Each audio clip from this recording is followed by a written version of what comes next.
რეგიონებს შორის ურთიერთობის განვითარების თვალსაზრისით. საქართველოს საინვესტიციო გარემო და ქვეყნის ენერგორესურსები ნიკა გილაურმა ნორვეგიელ ინვესტორებს ქვეყანაში მიმდინარე პროცესები გააცნო. პრემიერ-მინისტრი ოსლოში ენერგოკონფერენციაზე სიტყვით გამოვიდა. გილაურმა ბიზნესმენებთან კორუფციის წინააღმდეგ ბრძოლასა და კერძო ინვესტორებისთვის ხელშეწყობაზე ისაუბრა.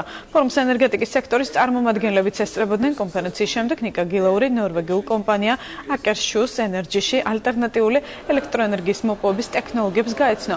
დასო პრემიერ-მინისტრი ნორვეგიის ენერგეტიკის მინისტრთან ოფიციალურ შეხვედრას გამართავს. შეხვედრაზე მხარეები ენერგეტიკის სფეროში ურთიერთთანამშრომლობაზე ისაუბრებენ. ნორი ქვეყანა ალბათ ერთ-ერთი ქვეყანა რომელსაც 100% ჰიდროენერგია, ანუ მათი მოხმარების 100% დაკმაყოფილებულია ადგილზე ნორვეგიაშივე გამომუშავებული ელექტროენერგიით.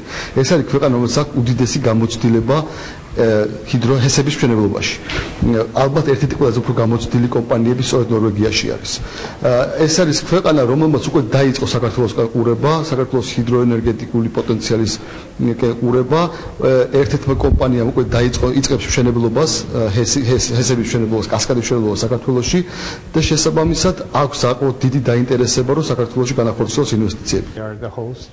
საკმაოდ საინტერესო მოხსენება მოვისმინეთ პრემიერ-მინისტრისგან. ვფიქრობ, საქართველოს რეგიონში ერთ-ერთი ყველაზე სწრაფად განვითარებადი ქვეყანა. რამდენიმე ნორვეგიულმა კომპანიამ უკვე ჩადო ინვესტიცია საქართველოში. საქართველოს საკმაოდ დიდი ენერგეტიკული პოტენციალი აქვს.